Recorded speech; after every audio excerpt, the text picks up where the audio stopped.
Thank you, everyone who is here and arrived. It is 4:01, and we are going to begin our Buffalo Sewer Authority Stakeholder Advisory Meeting. I hope you all have had a wonderful Resurrection Weekend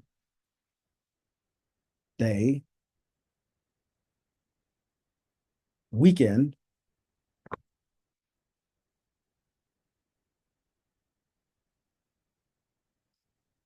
And I would ask everyone, what did you eat on Sunday? But um, we would probably go over time having that discussion, and we don't want to do that.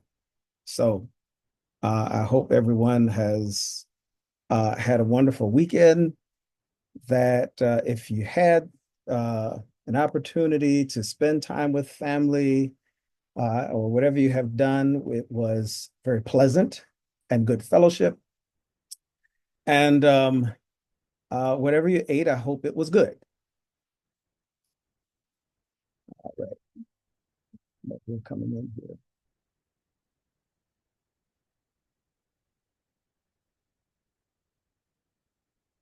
All right. Well, thank you all so much for coming and being a part. We want to get started. How are you, Sandy? I'm well. How are you? And we want to make sure that we are on time with our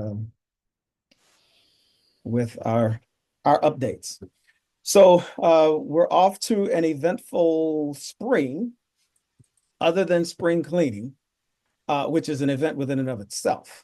I'll tell you, I have some spring cleaning goals that I have written down, and I'm almost there. I'm progressing. So I'm looking forward to seeing how we are able to make progress toward this. All right, as more are still coming in. So for our stakeholder advisory meeting, we're going to recap last month and some of the things that we're currently doing. And I'm glad to see those of you who are on, because we're going to discuss some of our district meetings that we're going to be participating in. So we'll talk about an overview of some of the recent events, some of the upcoming council district meetings, and then we'll have some updates from you all, the Stakeholder Advisory Committee, if there are any announcements, any events or things that are going on. Glad to see that we have some things that you all are doing. We want you to present those, and we'll take some of those during that time. All right, fantastic. As we still have more who are coming in. All right, so really quick, and one of the things that's not on here that we will include are announcements. I want to make sure, and we'll have time for that during the updates from the SAC. That's kind of like the announcement section. But when we do have these meetings, one of the things that I'm going to ask is that you all come with announcements, with things that you have going on. And I'll tell you why. We are in the process, and I'll get a little bit ahead of myself, but I'll explain it by the time we get there. We're in the process of updating a spreadsheet for all of the meetings, events, and things that are going on for projects that are within the vicinity of the projects that we have. And we want to make sure that we're capturing as much as we can. Will we be able to attend all of those? Well, probably not, but we do want to make sure we get it on the calendar for our upcoming meetings, events, and activities.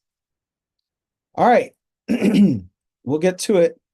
So some of the recent events that we have participated in. Okay, so we have started our, and I've spoken to most of you about this individually. How are you, Dr. Carter?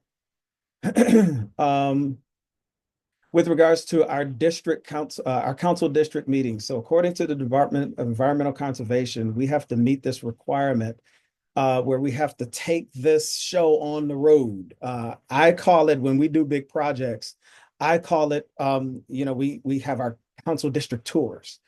So what we're doing is the Queen City Clean Waters, we are having council district meetings where we are introducing the projects that are going on, Queen City Clean Water projects that are going on within the council districts. Um, so far, we've held a meeting with the Northland Taxpayers Association. The two meetings that we're showing here, these are Block Club Coalition meetings. So one of the things that we decided to do with two projects that are emerging, the one that is within the vicinity of Northland over in the Delavan Grider MLK neighborhood is the Sydney and Lark project. There's going to be a offline storage tank that's going over on Sydney and Lark.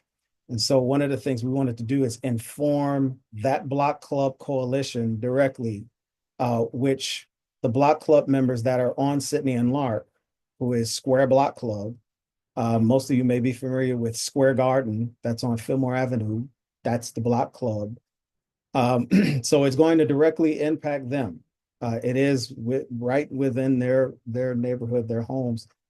But the Northland Taxpayers Association is made up of Square Block Club and several other block clubs throughout that vicinity. So we had an opportunity, and we were thankful for Mr. Walker, who is there. This one picture that you see here where my cursor is, that bald guy, that's me.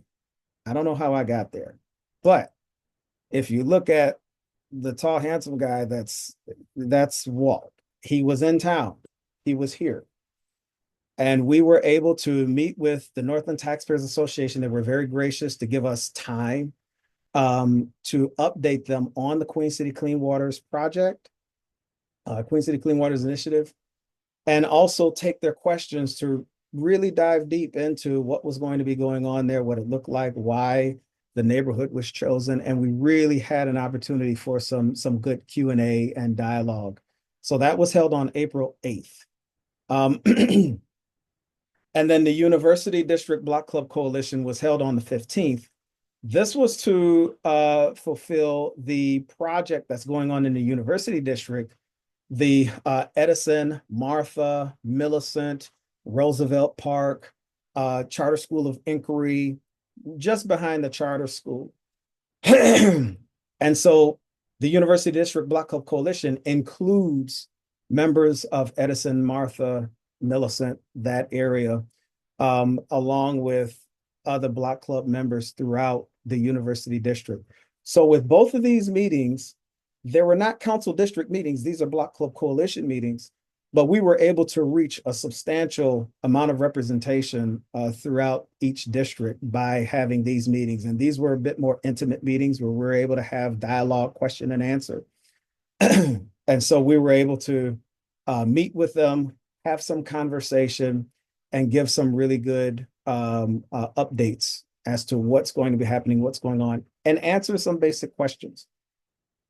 So this is a part of establishing a series of meetings. So these meetings occur on a monthly basis. Most of you all know this. Every district has a block club coalition, block club meetings that occur on a monthly basis. Will we be at these meetings every month? More than likely not. But what we're doing is we're putting together a schedule to where in advance, if we do need to give the community updates, we can choose which meeting we're able to attend. The next meeting we attend may be in July, maybe in August or September, but we can plan out in advance and we can contact the Block Club Coalition presidents and say, hey, listen, we have an update on the Queen City Clean Waters. Would it be okay for us to come and present, during this month? And that's enough advance notice for them to say, absolutely, come back. We want to know what's going on. And they're well aware of that. They know we're not going to be there every month, but we will be. And if we did show up every month, they would welcome us and they would probably put us on the spot and ask if there are any updates. But we wouldn't have, the presentation platform that we had at these meetings here. So I'm going to pause here because one of the things I'd like to do is between Walt and anyone else who attended, if you want to provide any comment, what was the experience like? Some of the questions that we received, some of the answers that we gave, the tempo and tone of the room. I can talk about that, I see these individuals a lot. We're family, but I would like to hear you guys' experience with the meetings. All right, I'll take the first crack at it and share my experience with the Maston Group. Um, I enjoyed it. I mean, we initially were given 10 minutes to talk about Queen City, Clean Waters. And that 10 minutes turned into about an hour and 15. But I found the experience valuable and insightful. We came prepared. Um, to answer the questions based on what we've heard in the past. A lot of questions centered around construction disruptions, what the intent of the project is, how the site what was selected. But we got a lot of questions related to construction disturbances, how that's managed in the construction documents. How we're going to put in the construction documents things like odor control, rodent control, when the contractor is digging up the ground. If there are detours related to traffic impacts, how do we manage that? How are we mindful of potential key events in a community to minimize disruptions? So I think all the questions that we received, to be honest, um, are not questions I hadn't heard before. And it really was a discussion and an opportunity for many of the stakeholders in attendance to just learn about how these projects are conceptualized from the start and how they advance and are implemented through construction.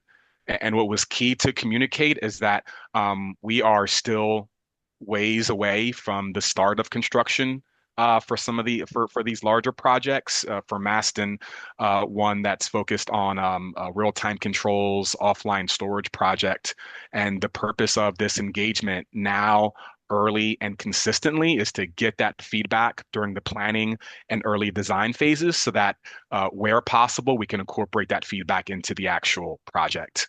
Not when we're trying to get feedback when a project is projected to hit shovels into the ground next week.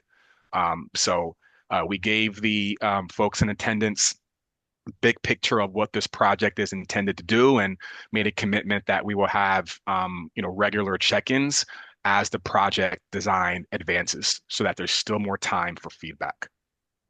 Mhm, mhm. Thank you for that, Walt. Um, Also with the University District, Edison Martha, I know we had some representation there. Um, Anyone who, I think, Nadia, you were in attendance. If you had any comments, feedback, Jaya, you were also in attendance. Just some initial thoughts. Yeah, I think the meeting went well and was good to see a really good turnout. I mean, we had more than maybe 30 people, so it was just good to be able to present to that group. And I guess maybe a general observation. I think some of the older um, folks. I'm not sure if that's the right terminology, but I think there was a question about really like I guess going back to the basics and like trying to make the terms I don't want to call it like less technical, but I guess like less like as simple as possible for them to understand, and also having some visual representation of, let's say if it's an offline storage tank, even that term itself, like what is it exactly. I think the lady, I believe the Blow Club Coalition president, she was like, you guys are young people and you're trying to do with QR codes and stuff. Like, I don't still understand. Like, I need like something I can look at so that I can really have an image of what you're talking about. And so I think that was good to see, and something we can implement in our future engagement meetings. But besides that, I think all the questions we received are typical questions we would have expected. Yeah, I don't know, Jaya, do you have anything else to add? Yeah, to just piggyback off of what you were saying, especially with Annie, the president, she was definitely asking, like, how do I even use a QR code? Like, where are you guys getting this supplemental information? So that was kind of good knowledge, or information for us to kind of know, okay, hey, maybe we need to do like a demonstration for those who may not be familiar with using QR codes. It's something that we don't think about, and just so that they can follow along with us each step of the way, or even some of the questions regarding like what is a drainage system. We're thinking, okay, maybe we need to simplify offline storage tank, but then we're like, we probably also need to simplify just the overall like concept, even if it's in like the explanation or in the visuals, as Nadia was saying. But I did really enjoy, at first when we arrived, I was like, okay, it's just going to be about 10 people. And then the whole room got filled up, and I don't think we had any empty chairs. But it was nice to see people relating to other projects that they know are happening in the area.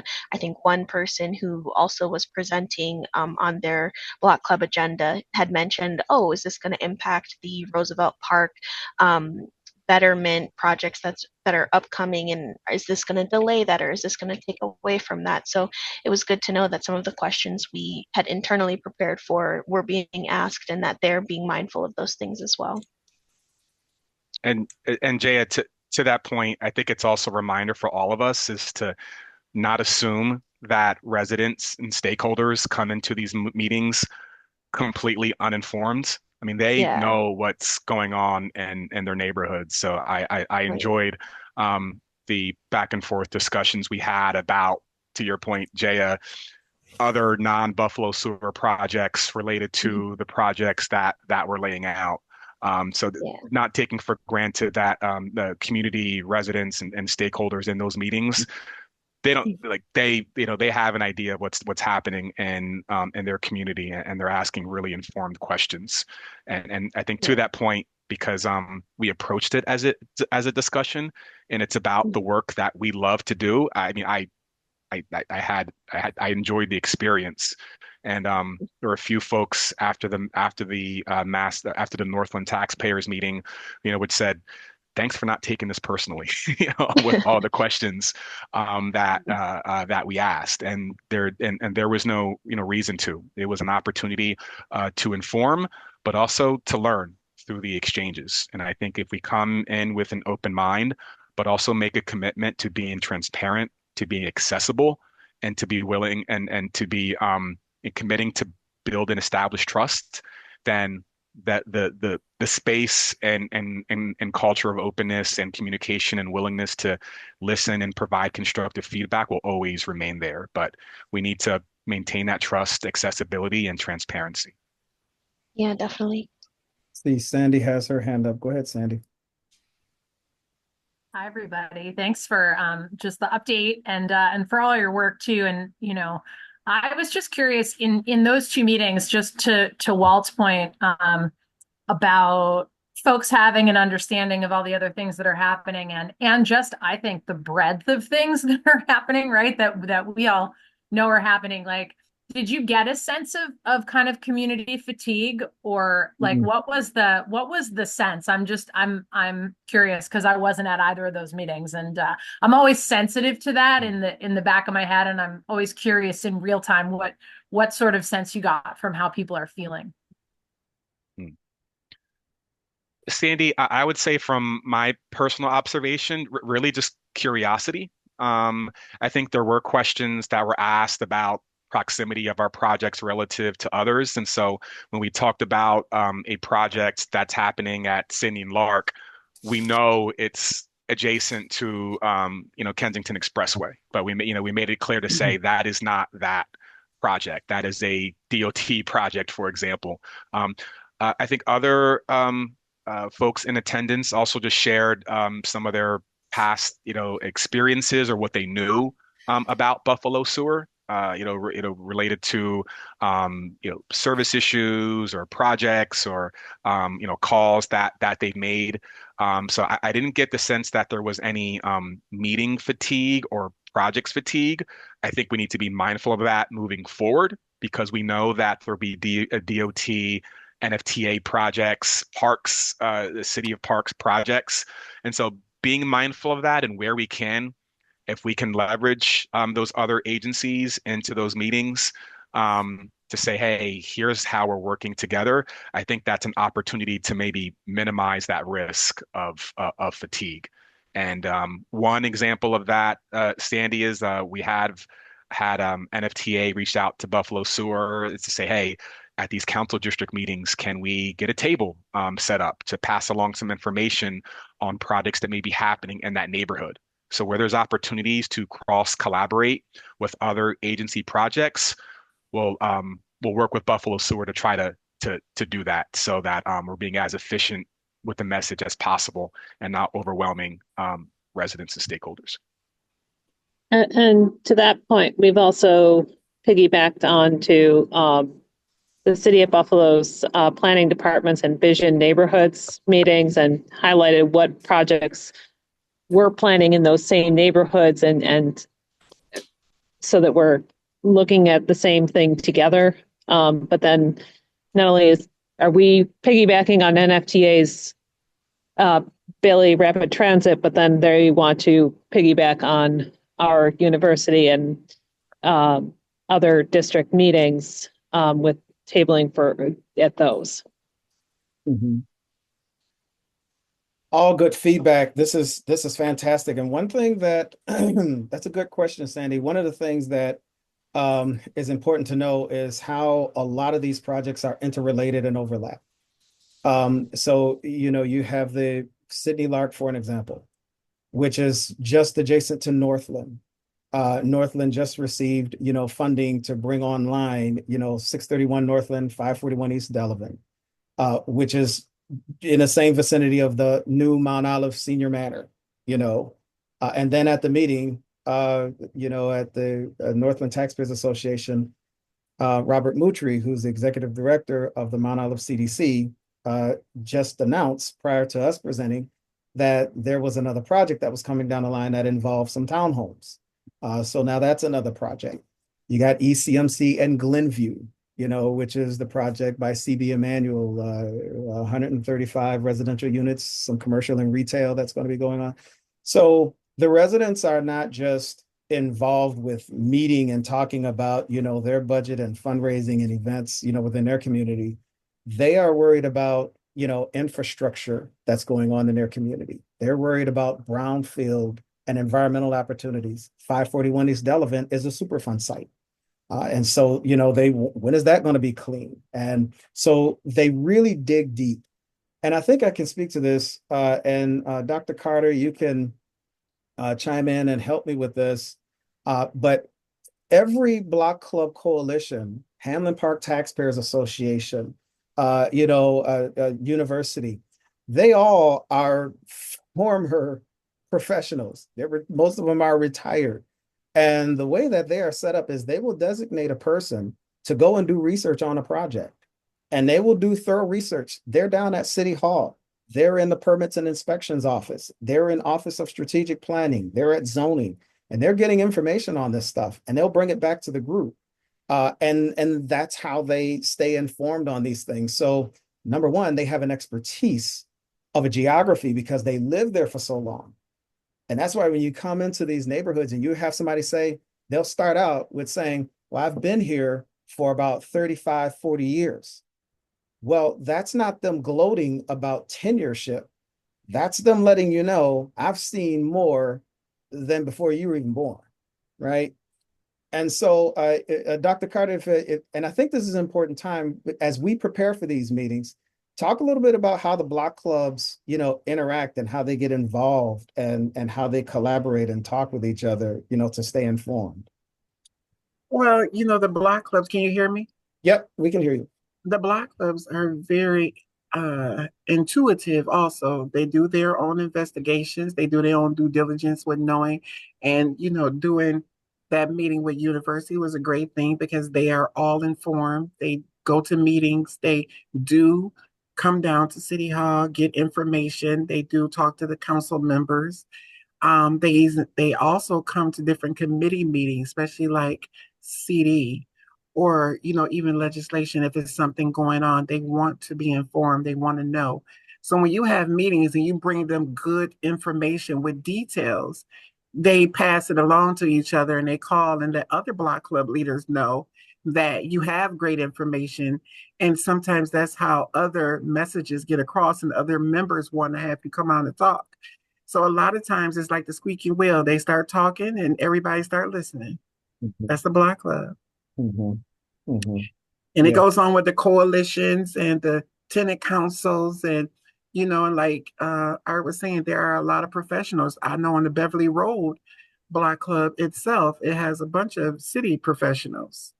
So there's a lot of professionals or retired professional people in block clubs.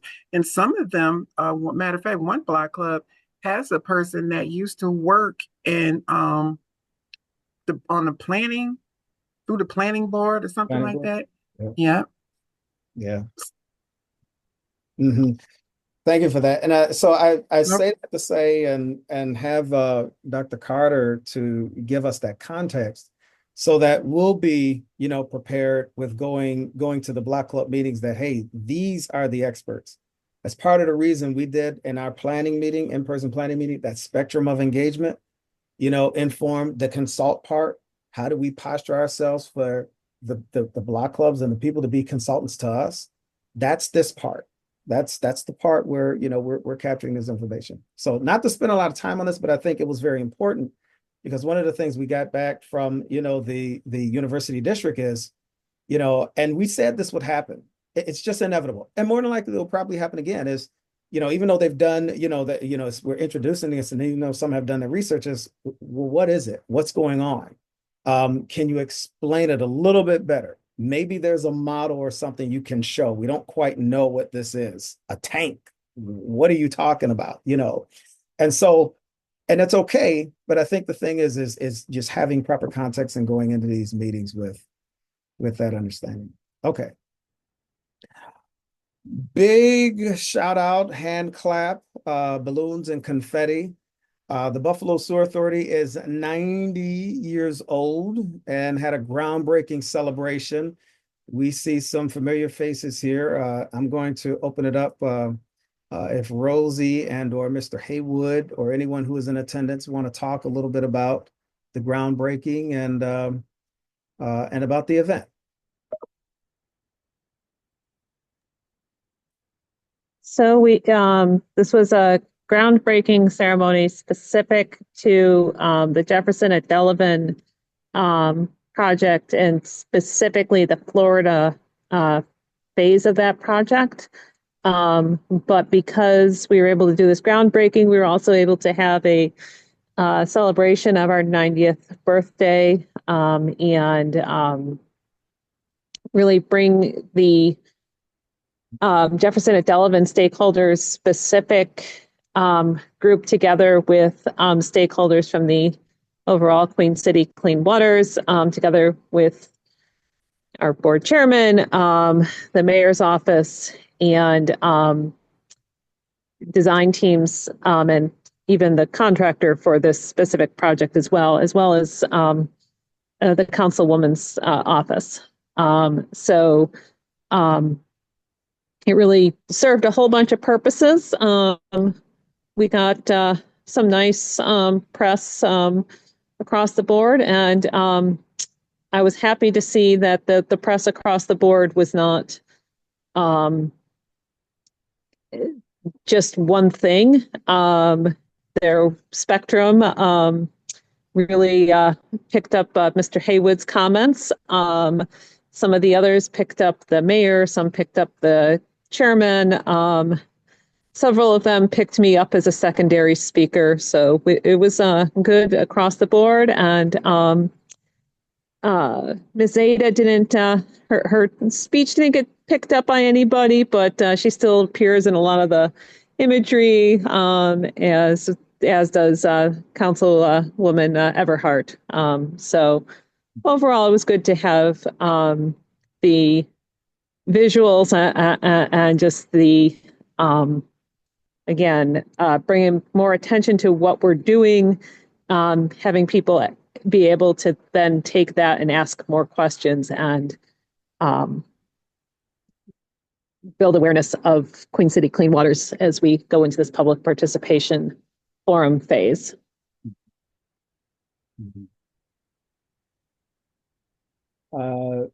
Mr. Haywood, any comments on the day? You can't get away from not commenting, especially in a pinstripe suit like that. So maybe you can redo your speech. Oh no, it was a great press event, a great groundbreaking, as well as great to celebrate the 90th anniversary, I'll say birthday of the Buffalo Sewer Authority. The one thing that stuck out for me was, we had a lot of the workers there, and it was great to one to show the diversity and versatility of the workforce of the BSA, as well as with us as the stakeholders, to let them know, we're there speaking with the community, letting them know what's going on. I even feel like even for some of the workers, they, a lot of times when you work for an organization, you don't really know what's going on. So I feel like even at this groundbreaking, a lot of them were able to hear and see, speak to individuals in leadership just to see, hey, what's going on, and just excited. Even as I walked back to my vehicle, I know there was a gentleman who lives across the street. He called himself the mayor of Florida. And he just was asking questions like, what's going on? It's good. I heard it's good things going on. So the word is out, and it just was a great event. Awesome. Awesome. Fantastic. Any other comments on the groundbreaking event?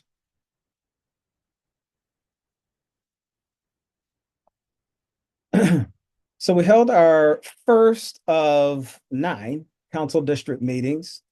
The first council district meeting was April 17th at the Buffalo Irish Center in South Buffalo.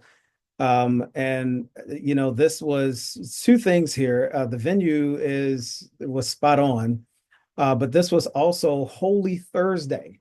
And I had one of the residents come and tell me and said, "Hey, listen, we all heard about the event, but if it's not crowded, don't worry about that and don't get discouraged. This is Holy Thursday. So, I'm here and I'll take notes. I'll take it back to, our block club and everyone else. But, everyone mentioned that they're probably going to be in church during this time. And so no offense taken, but um, we had an opportunity to present the project to those who were in attendance.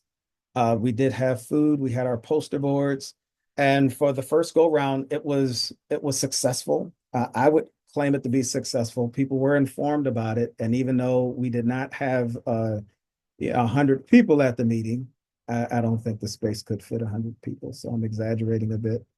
But even though we didn't have a large, super large turnout, I think those who were in attendance are individuals who are well connected to the community and going to get that information back to their block clubs. So, very good meeting. Rosie, did you have any comments on this? Or I believe Nadia, you were in attendance as well.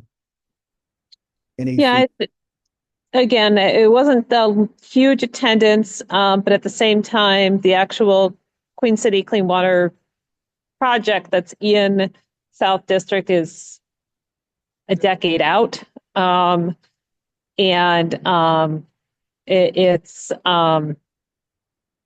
so as far as attendance goes, it's not unanticipated whatever day of the year it is.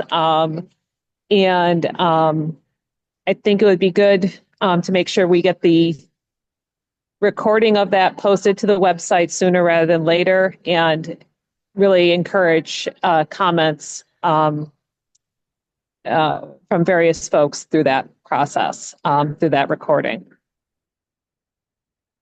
Mhm. Yeah, I think the presentation was good. Learning about the history of sewers in Buffalo, it's always good.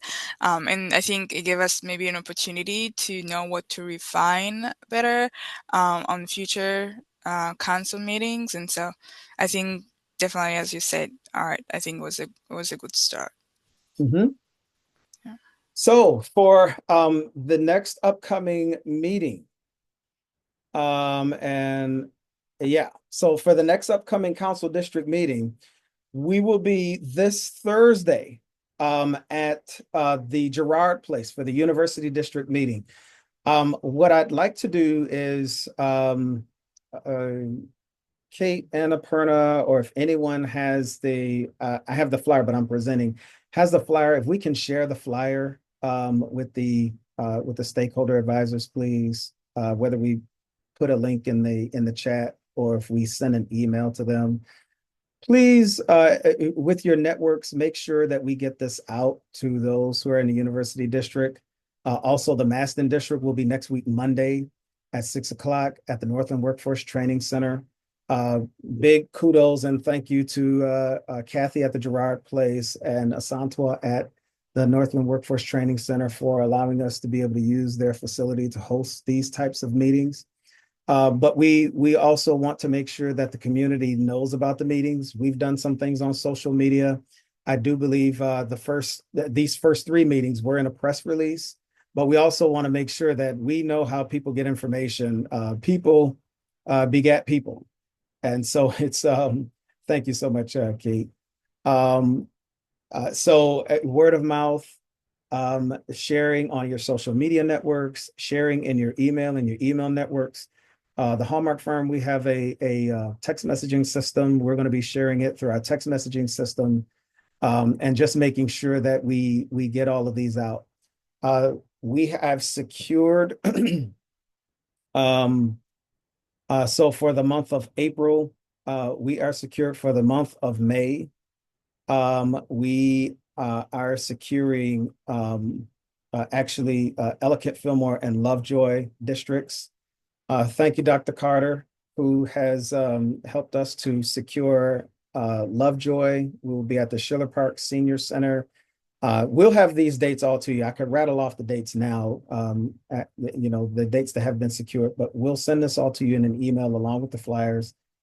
Please notify your networks and make sure that people are getting this information. Any questions on any of the upcoming meetings?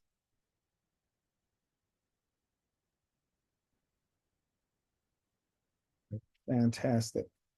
I guess maybe a question. All right.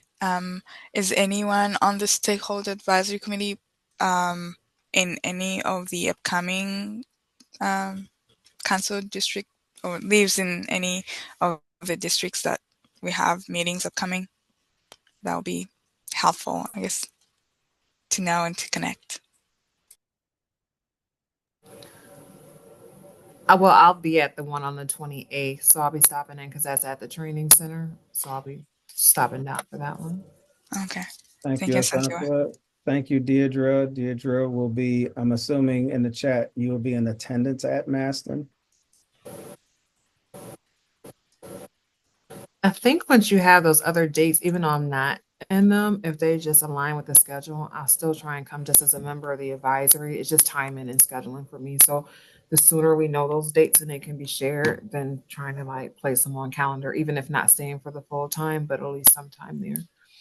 Yeah, absolutely. And thank you for mentioning that. That was a priority of ours, is to make sure, we secured these dates. And again, there's alignment with, availability with the project team, and then the venues and those types of things. So thank you for that. But we have secured 95%. We're waiting on one last one, and we will release the dates. Yeah. Thank you so much. All right. Any questions, comments? I am actually going to yield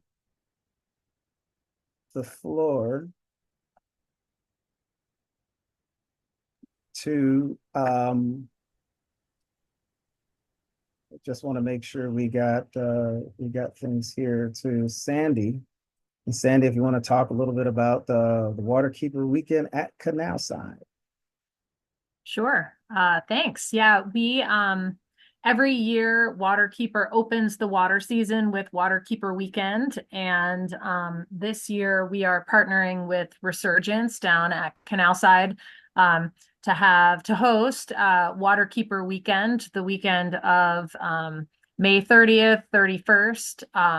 Saturday the 31st will be a day kind of full of events, again, opening the water season. And we are hoping that our partner organizations will join us down there. I sent today an email just formally inviting the Queen City Clean Waters Initiative folks to come down and join us and table at that event. So yeah, it'll be a good kickoff to the season. So, and I think a good opportunity for us to get the word out about the initiative and share some information. So Sandy, I can already commit that somebody will be there with a okay. table.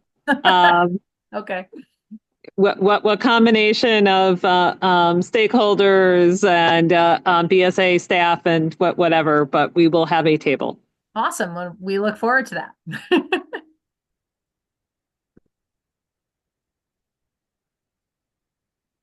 Thank you so very much. Also, just a quick note that this being the start of the fiscal year for the Queen City Clean Waters Initiative, that we just wanted to make sure that everyone was attendance. So this begins the month of compensation. So those of you who, and we do have record, I believe most of you are able to receive compensation. I think it's a couple that is not able to. But we want to make sure that those who were in attendance do get compensated for their time and being here at the meeting. So thank you all so much for this. Also, are there any additional questions, comments, recommendations? Thank you so much, Courtney, who has put the dates for May and June into the chat. And again, we're just we're at the brink with one more. We just want to make sure we're not encroaching on another event that's occurring at this space. Okay.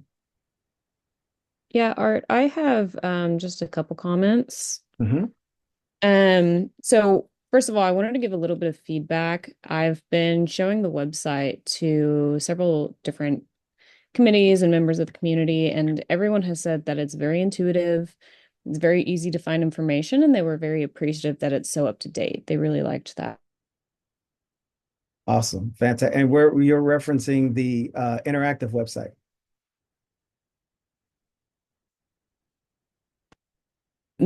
Also, some feedback and members of the community who do plan on participating in some of the district meetings. I have seen some confusion with this particular project and some of the other construction projects that are going on, to a point that Walt had mentioned earlier. So I've been seeing a lot of that confusion, which I think will take some time and information being able to get out there for that confusion to fully solve itself out. But I do have just a couple dates that some people might be aware of. They're good community engagement opportunities. So South Buffalo Garden Walk is happening on June 29th, and it features a bunch of different community growers all along South Buffalo. East Side is also having a garden walk July 19th, featuring a lot of the urban growers in East Buffalo. And then Urban Farm Day is August 16th, which encompasses growers from all over the Buffalo community. Conservation Day is happening on July 12th, which is with Gardens Buffalo Niagara, and that's in Bidwell Parkway. So you're going to have members, all different members of the community that have anything to do with conservation, environmental practices that are going to be there. That might be something that you look into if you haven't already looked into being able to participate in that. And then Grassroots Gardens, Western New York, is having their 30th anniversary on May 29th. So that's open to the public, open to the community. They have a pretty strong connection with a lot of the urban growers all over Buffalo. Awesome. Fantastic. I think I cut out when you were talking. I was having some internet technical difficulties. With regards to the website, you were referring to the interactive website? Yes, yeah. All right. Where people can look at the map, view the map and the surveys and things like that. Awesome, awesome, fantastic. And when we get some substantial feedback, we'll begin to do a simple report out to you all of what individuals are saying and those types of things. All right. Any other questions, comments? Thank you, Mr. Walker, for putting the link in the chat. Any other questions, comments before we adjourn? I had a quick comment or question about the website. Is that website live and able to share? Like, to what degree would you like us to share that now? Get it out. Yes, it's live. Okay. With all your networks. Okay, great. Sounds So, good. so as a part of the presentation for the district meetings, I'm supposed to have 10 minutes. Rosie, I think I went over my 10-minute mark again. But I'm supposed to have 10 minutes to briefly talk about the website. And there's a QR code where individuals can bring up the website and go to it. Yes, Rosie has a hand raised. Well, first of all, Art, you were fine on time because I came in on time. But also just talking about websites, talking about public outreach materials. Our go to our website. We have been updating and enhancing how we report and forecast now when we do have combined sewer overflows.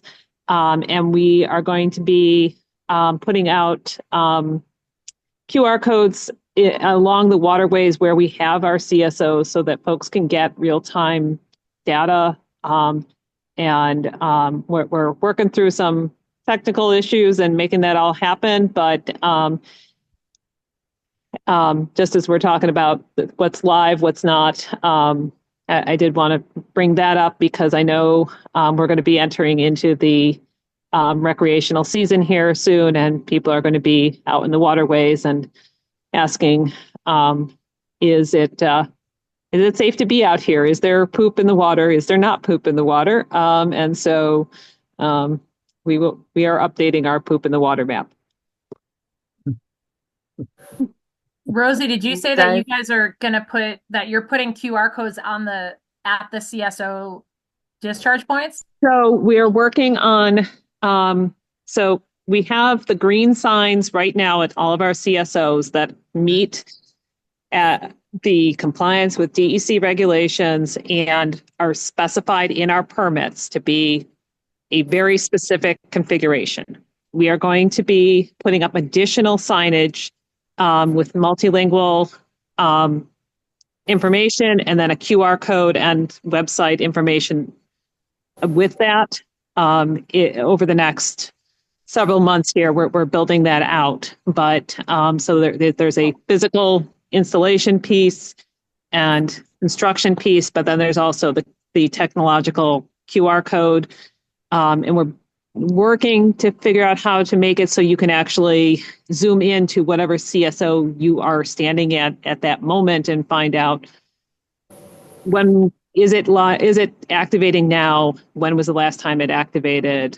That sort of information, because I know for recreational users of our waterways, that's been a question, and the information that we are legally and regulatory supposed to provide is not necessarily the information that people actually want in the moment, because what we are asked to provide per regulation is, do you know for a fact that a CSO has occurred in the past 2 hours?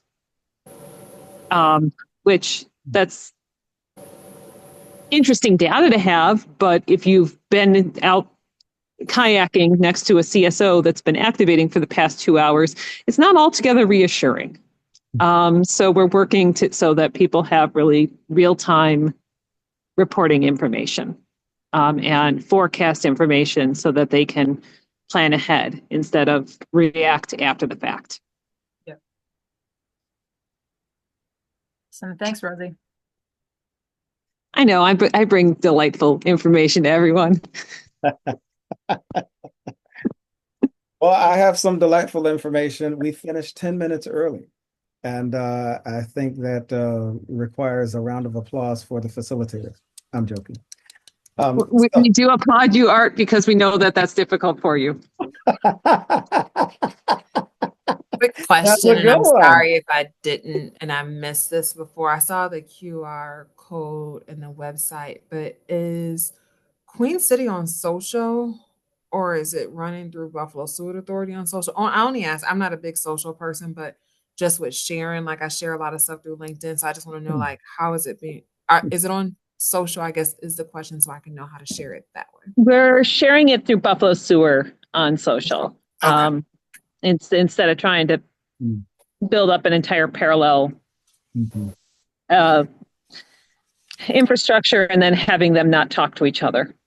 Nope, that makes sense. Rosie, do they have LinkedIn too? Because then I'll just go ahead and At LinkedIn, Instagram, Facebook, Twitter, they're X, I think still. So I may talk to them about getting out of the swamp and going over to blue sky. Thank you.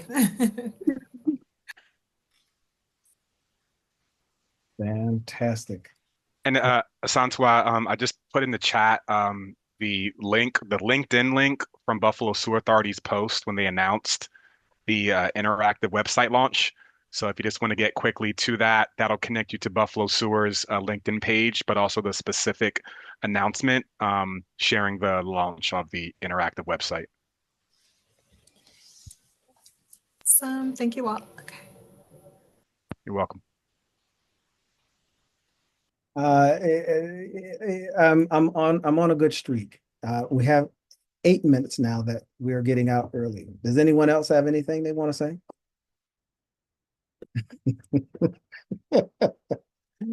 I'm never the speaker to go through stuff like this, and I'm sorry, but there are just some events because somebody put Earth Day in the chat. So happy Earth Day. The Omega fraternity is doing something here along with the county and the city with vendors tonight. So that's going from 5:30 to 7:30 at Northland Workforce Training Center. There's a school board forum tomorrow from 6 to 8 p.m. at the training center. And then Saturday, there's the Financial Empowerment Summit going from 9 to 5. These are all free events that are in here. So just throwing that out there as well. Okay, fantastic. Thank you so much. Asante, aside from social media, is that the best place, or is there, can we get on a mailing list or something like that when events happen or coming up? You know, and Sandy White was asking me about this too. So we have a mailing list for like Northland events, but like those events that I just mentioned, they're free events open to the community, but they're not Northland events. Do you know what I mean? And so we usually leave it to the individuals or organizations who are doing the events, but I do like to kind of share them, especially when I know they're free for the community and there's information that people need. Like there's tons of activity like bikes getting fixed, rain stuff, like all this stuff that they're doing today for Earth Day in here. And then for the school board forum, important because you want to be able to know what candidates are running, and then the financial empowerment summit because they have all these speakers and partnerships with Chase Bank and all these different people coming in for that. So what I can try and do is, as I get it, kind of send it to you the way I send it to Northland Beltline Tax Association. Yes. So they also know what's going on here. So I kind of maybe I'll just add it on and send it to you, Art and Courtney, in that way. And that way it can be distributed out. But I'll still put you on our mailing list too. It's a little bit different. That talks about our programs, our graduations, all that stuff. That would make me feel special. Thank you so much. No problem. Mr. Haywood had his hand raised. Sorry about that. One event also, I just want to make everyone aware of. The Bank on Buffalo Niagara Coalition is hosting a community roundtable this coming Monday, April 28th at Northland from 10 o'clock to 12. So there'll be a panelist of various bank leaders, credit unions, some community leaders, just to see how we could give access to Buffalo when it comes to banking. So that's hosted by the FDIC, Parachute, as well as I'm not sure if you all have heard of the Bank On Coalition, which is a coalition to help individuals who may not have access to banking services, just to try to make them bankable again. But again, that is this coming Monday, April 28th, at Northland, 10 to noon. And I'm sorry, I had that listed as FDIC, so I didn't know that that was through that coalition. Do you have a flyer for that you can send me though too? You know, there isn't like really a flyer. It's basically just the Eventbrite banner that they have. I'll check with Marco to see if he has a flyer, and Okay. I'll forward it over to you. Thank you, because I'm gonna get that to Stephanie and Sandy today too, or once you send it to me. Okay, perfect. So I'm going to take the one of the last 4 minutes of me finishing early. I'm joking. I'm gonna take 1 minute. So let me do this. Would it be better for us to communicate this via email when events and things come up? Just shoot me an email, and then we can try to get this on our database of events and meetings. Or would it be feasible for us to have an internal group like a Slack or something like that? You don't have to answer now, but let's put this out in an email, because I think what would be very helpful is when things like this come up, if we had a Slack or some type of a group. Most of us, the project team, we function off of Teams, but I think something specific to the BSA Stakeholder Advisory Committee, if we had something like that where we can share flyers, links, information, I think that would be a very good way for us to stay up to speed, communicate internally. We don't have to do, emails all of the time and get cluttered with other things. We have our own internal chat, if you will. If that's something that would be feasible, please put that in the chat, yay or nay. I don't know what platform each of you are familiar with. There's a few. I put Slack out there because I use Slack along with several others. But let us know, and I think that would be a good internal platform where we can share stuff like this. Okay. All right. Now, I'm down to finishing 2 minutes early. Don't mess this up. Are there any other questions? Let's see. Kate works with Hallmark because she shook her head no. She's not shaking her head no at me. She's shaking her head. She's telling y'all to say no. Okay. All right. Beautiful. Thank you all so much. This was a wonderful and fantastic meeting. And even though we didn't finish 10 minutes early, we finished 2 minutes early, but we got some good information. Rosie, why are you holding up your finger? Is this church? You doing this for church? What are we doing this for? Okay, Rosie, yes. 1 minute. 1 minute. Come